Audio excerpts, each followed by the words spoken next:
ताज्या बातम्यांसाठी महान करेला सबस्क्राइब करा आणि बेल आयकॉनला क्लिक करा। तिन्ही पक्षांची युती झाली तर चांगला संदेश जाईल। प्रताप पाटील चिखलीकर।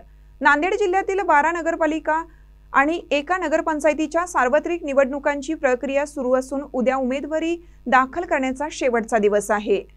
तो शिवसेनेचा विषय, शिवसेनेने मागणी केली तर ज्यांच्याकडे त्यांनी प्रस्ताव दिलाय तर त्यांनी विचार करावा। परंतु मी त्यांना अतिशय मोकळेपणाने सांगितलं की ज्या ठिकाणी शिवसेनेची ताकद आहे तिथं 60 काय 70% पण देऊ, जिथं आमची ताकद आहे तिथं त्याने आम्हाला द्यावं।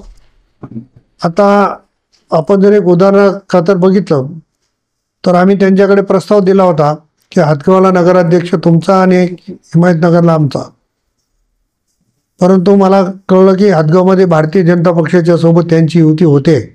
खरं खोटं मला आणखी माहिती नाही आहे, परंतु